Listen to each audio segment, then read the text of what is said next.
I restarted a woman's heart while my mom texted me about my brother's wedding venue needs. The ambulance driver part 1. The text. The compressions were working. I could feel the patient's chest yield under my palms in that familiar rhythm, 100 beats per minute, 2 inches deep, watching the monitor for any sign of electrical activity returning to a heart that had been silent for 8 minutes. My phone buzzed in my pocket. I ignored it. Mrs. Delgado, 73 years old, collapsed in her kitchen while making breakfast for her husband of 52 years.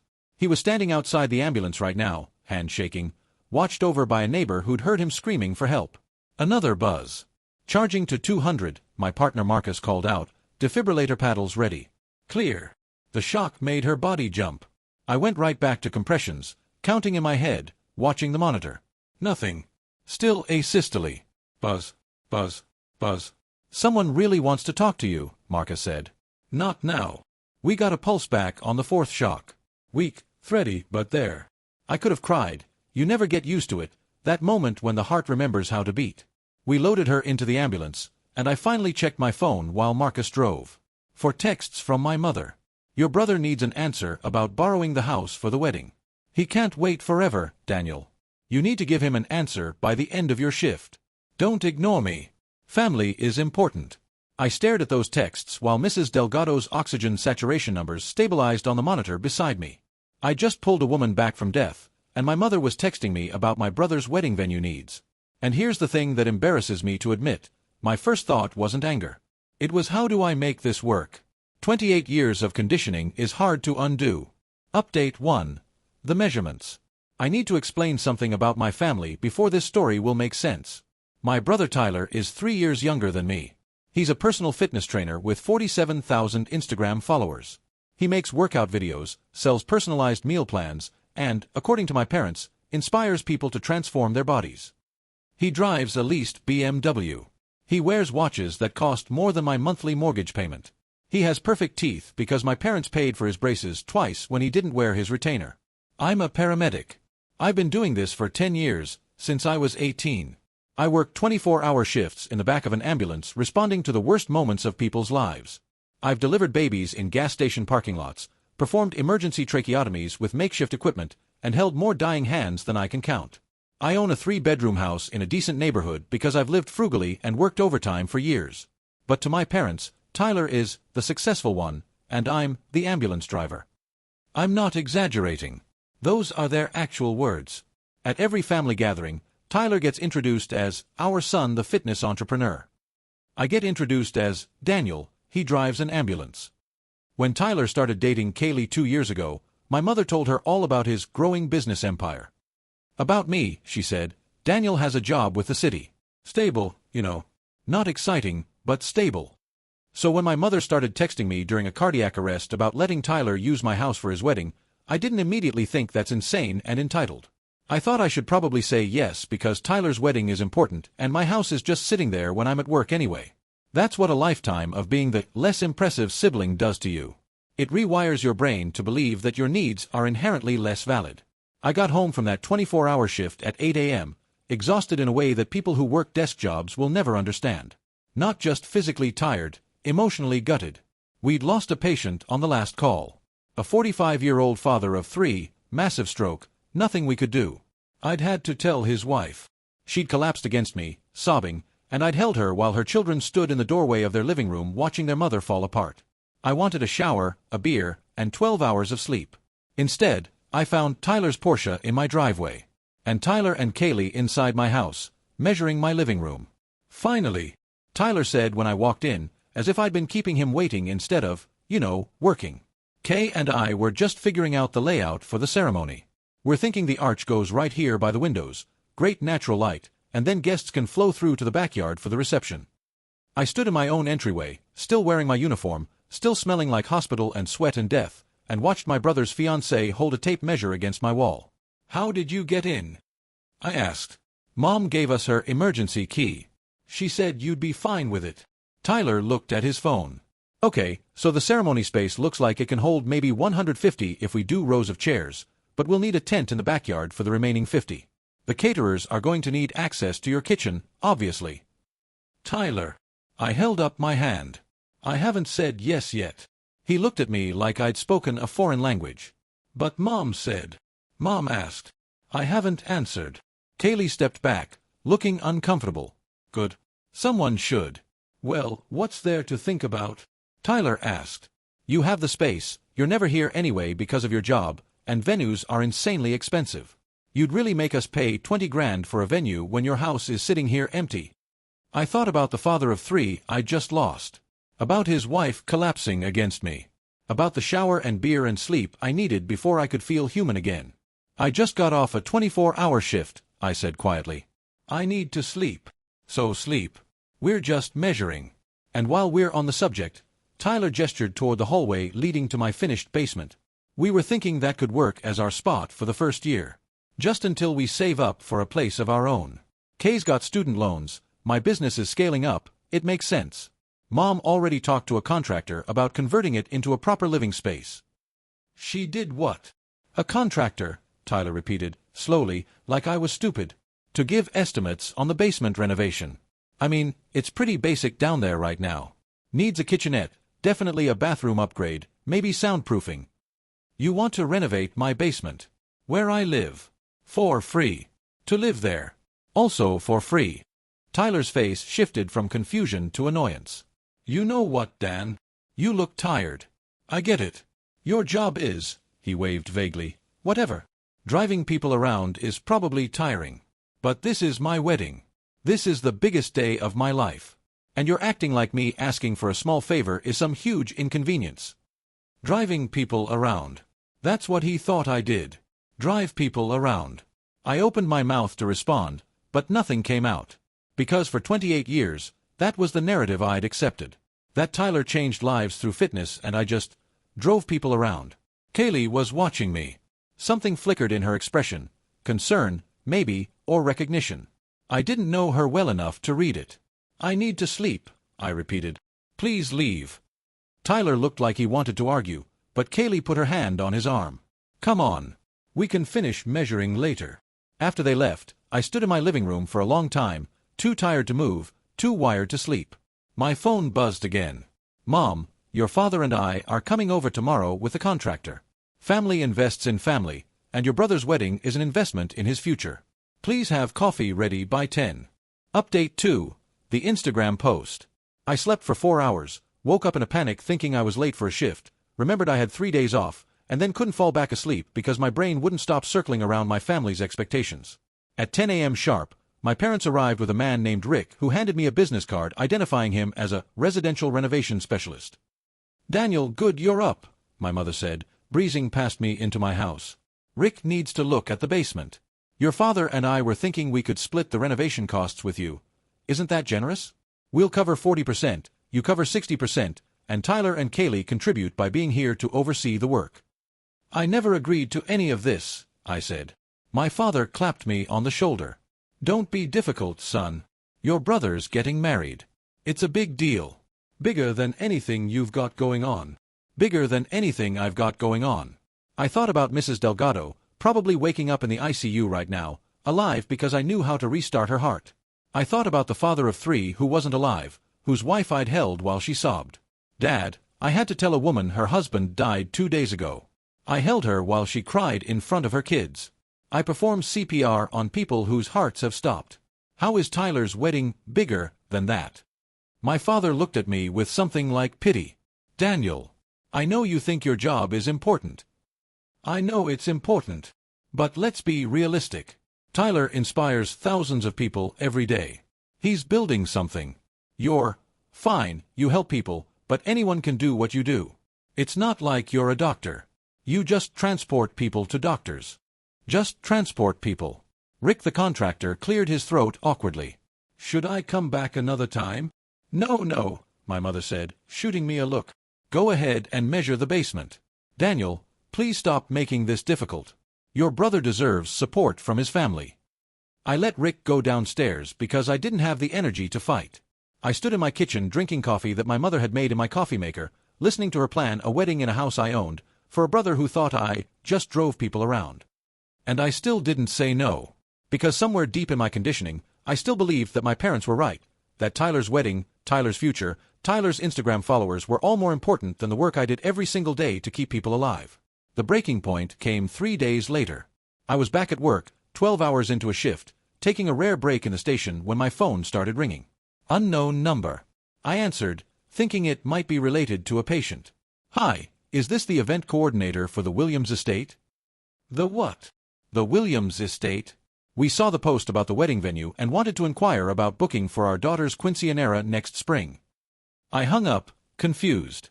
Then my phone rang again. Another unknown number. Hello, I'm calling about venue availability. I hung up, opened Instagram, searched Tyler's fiancée's name, and there it was.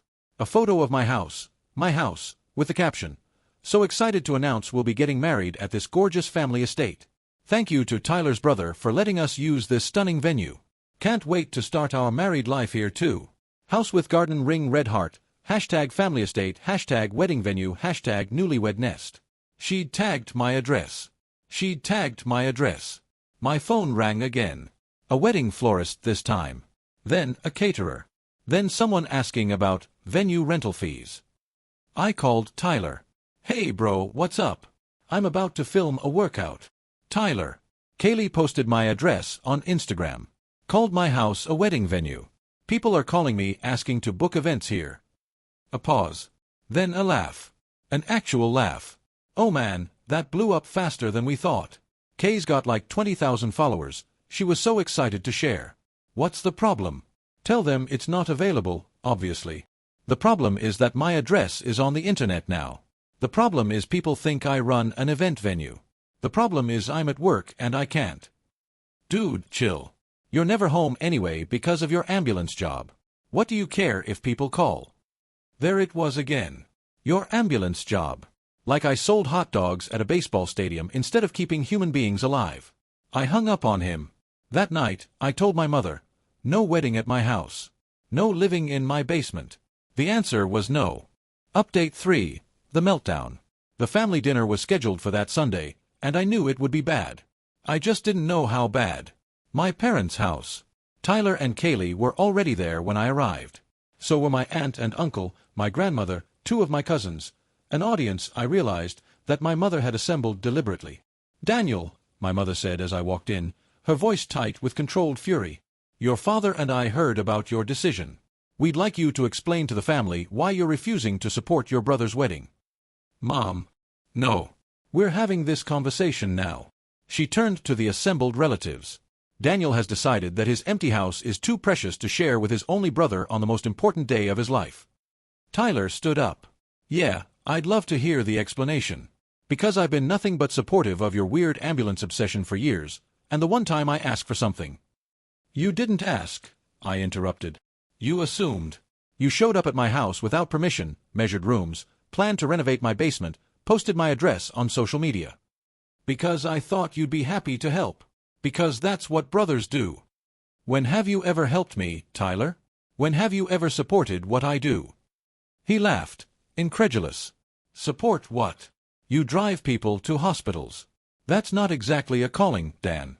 It's a job you fell into because you weren't smart enough for med school." The room went silent. My grandmother looked down at her hands. My aunt coughed uncomfortably. I stood there, absorbing the hit, and realized something. He actually believed it.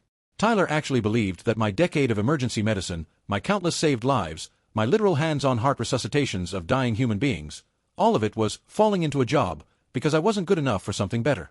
"Tyler," Kaylee said quietly, "that's not." "No, Kay, I'm tired of tiptoeing around this." Tyler was on a roll now, his face red, his carefully cultivated influencer charm completely gone. "Dan's been jealous of me for years.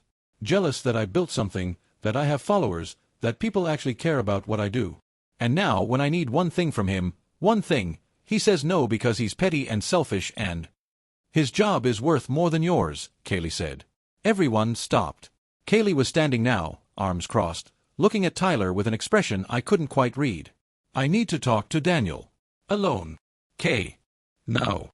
Update 4. The nurse. We stood in my parents' backyard, away from the windows, away from the family still frozen in shock inside. Kaylee was an ER nurse. I knew this peripherally, we discussed it once at a family barbecue, but I'd never really thought about what it meant. What she saw every day. What she understood that my family didn't. I'm sorry, she said. I had no idea they treated you like this. It's how it's always been. That doesn't make it okay. She was pacing, agitated. When I met Tyler, I thought his family was just proud of him. Which is fine.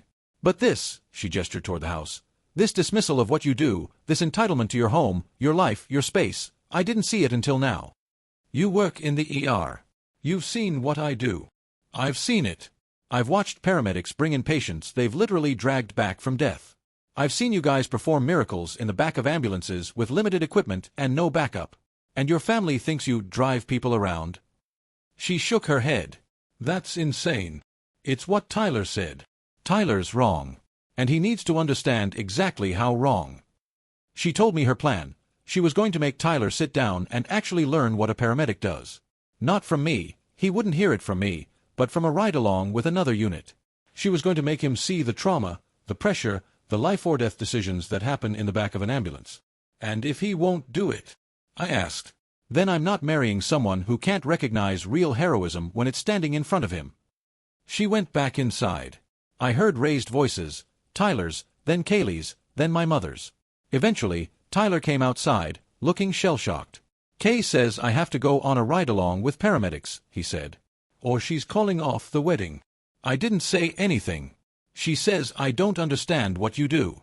That I've been, he swallowed, disrespectful.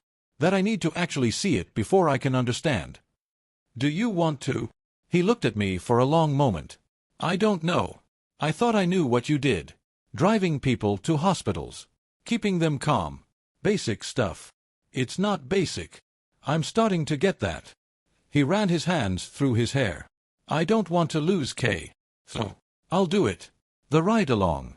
Whatever. He didn't sound convinced. But he sounded scared of losing Kaylee, and for now, that was enough. Update 5. The ride-along. Tyler did the ride-along 3 weeks later.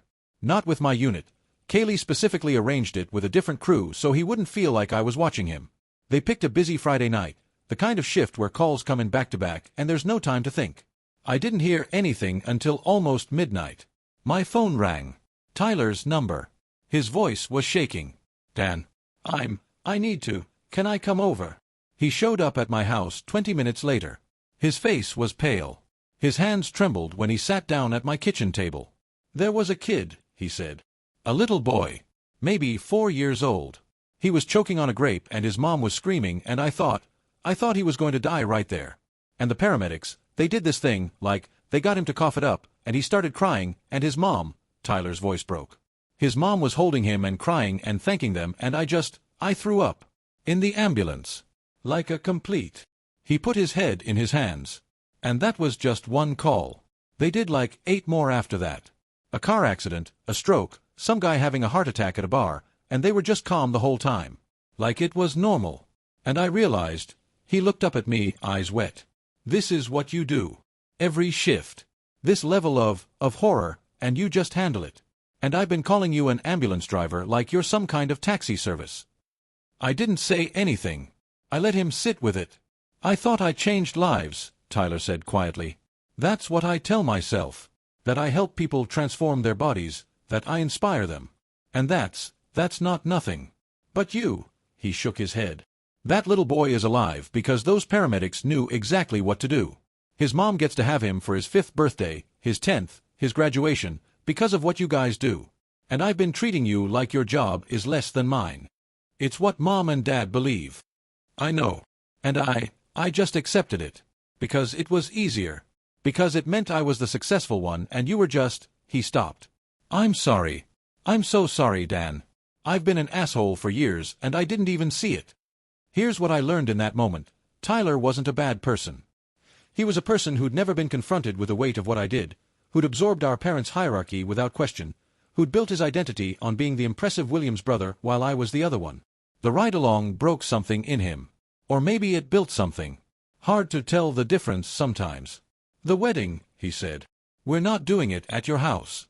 Kay already found a venue. It's within our budget. We can afford it. And we're not living in your basement. That was, God, that was so entitled. I can't believe I thought that was okay. Mom and Dad will be disappointed.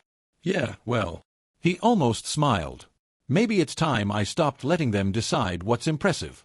Part 6. The Wedding. Tyler's wedding was 3 months later. Modest venue, maybe 60 guests instead of 200, a buffet instead of a 5-course meal. Kaylee's idea, mostly. She wanted something meaningful, not extravagant. My parents complained. Of course they did.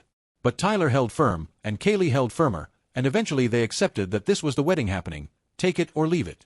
The ceremony was beautiful. Short, simple, honest. Tyler cried when Kaylee walked down the aisle. I stood next to him as his best man, a role he'd asked me to fill 2 weeks after the ride-along, voice shaking, like he wasn't sure I'd say yes. I said yes. Then came the speeches. Tyler took the microphone, looked out at the crowd, and said, "I want to tell you about the moment I realized I'd been wrong about something important. A few months ago, I went on a ride-along with a paramedic crew. It wasn't my brother Dan's crew, he's a paramedic, in case you didn't know, because I spent most of my life barely acknowledging what he did." The crowd shifted uncomfortably. My parents' smiles froze. I watched those paramedics save a little boy who was choking. I watched them respond to car accidents and heart attacks and strokes. I watched them make life-or-death decisions in seconds, with no backup, no safety net, just their training and their instincts. And I threw up afterward because I couldn't handle what I'd seen. He paused, collecting himself. I used to think I changed lives. That's what I told myself about my fitness career, that I inspired people, transformed bodies, made a difference. And maybe I do. But here's what I realized that night. The person who saves your life in the worst moment is worth more than the person who shows you how to do a bicep curl. I felt tears prick my eyes. I didn't let them fall. My brother Dan has spent 10 years running into emergencies that would break most people. He's held dying patients, delivered babies, restarted hearts. He does it for a fraction of what he's worth, and he does it without asking for praise or recognition. And I spent years treating him like his work didn't matter because our parents, he stopped, looked at Mom and Dad, then away. Because I bought into a narrative that was wrong. He raised his glass. To Daniel. My brother. The person who actually saves lives. I'm proud of you, even though I was too stupid to say it for way too long. Aftermath. My parents still don't fully get it. At family gatherings, they still introduce Tyler with his full fitness entrepreneur credentials. They still introduce me as Daniel, he works for the city. The hierarchy hasn't shifted in their minds, probably never will. But Tyler gets it now. He started using his platform differently after the wedding. Posts about first responders. Fundraisers for EMS equipment. Interviews with paramedics and EMTs and firefighters. His followers are still there for the fitness content, but now they're learning about the people who show up when everything goes wrong. He calls me regularly now. Real calls, not just group chat check-ins. He asks about my shifts, actually listens when I tell him about the hard ones, sends me gear he finds online that he thinks might be useful. It's awkward sometimes. We're learning how to be brothers after years of not really knowing each other. Kaylee and I have become friends. She invites me over for dinner when I have days off. We swap stories from the ER and the ambulance, gallows humor that only people in our line of work understand. She told me once that threatening to cancel the wedding was the hardest thing she'd ever done, but she couldn't marry someone who didn't recognize real value when he saw it. I work with paramedics every day, she said. If Tyler couldn't see what you do, what would he think about my colleagues? About my work? I needed to know he could grow. He grew. Slowly, imperfectly, but genuinely. The lesson. Here's what I learned about family and worth. Some people will never value what you do until they're the one who needs you to do it. My parents still think fitness training is more impressive than emergency medicine because they've never needed emergency medicine. That's the privilege of never facing a real crisis. You get to pretend the people who handle crises aren't that important. But here's what I wish I'd understood earlier. I spent years trying to make my family see that saving lives matters. I showed them news articles about calls I'd run. I explained the medical procedures I performed. I described the patients I'd saved. Nothing worked. Because they didn't need to understand, they needed me to want what they wanted, which was a job they could brag about at dinner parties. The real lesson. Stop trying to translate the value of your work into terms that people who don't do your work can understand. A paramedic's worth isn't measured in Instagram followers or gym memberships. It's measured in the fact that someone's daughter is alive today because I knew what to do when her heart stopped. My brother needed to see a child choking, needed to feel that helpless terror of watching someone die right in front of you, before he could understand that what I do every shift, he couldn't do for 5 minutes. That's not a criticism of him. Most people couldn't. That's why it matters that some of us can. Here's the hard truth. My brother respected me after consequences. His fiancée threatening to cancel the wedding unless he examined his values was the consequence. Seeing real trauma was the consequence. He didn't change his mind through my explaining, he changed it through his experiencing. What I wish someone had told me years ago, the people who dismiss your work are usually the people who've never needed it. And that's okay. You're not doing the work for them. If you're in a profession that people don't understand until they need it, whether you're a paramedic, a social worker, a teacher, a mental health counselor, or any role where the impact isn't immediately visible, know this: your work matters whether or not your family can see it. The people you help see it. That's enough. My brother and I have a real relationship now. Not because I convinced him I was valuable, because his fiancée forced him to look at what value actually means. Sometimes the people who love us need someone else to tell them we matter. That's humbling, but it's real. My parents still don't get it. They still talk about Tyler's growing fitness empire with more pride than my decade in emergency medicine. I used to let that hollow me out. Now I just think about the grandmother whose heart I restarted last Tuesday. She's having coffee with her grandkids this morning because I knew what to do. Which matters more, my parents' approval or that grandmother's heartbeat? I know my answer. And I've stopped needing my parents to agree with it. One last thing, Tyler's wedding speech changed something. Not with my parents, but with extended family, with friends, with people who'd never really thought about what first responders do. Sometimes the validation doesn't come from the people you expect. Sometimes it comes from the people who are actually paying attention. And sometimes, the person who dismissed you the most becomes your biggest advocate. That's not the lesson I expected. But it's the one I got.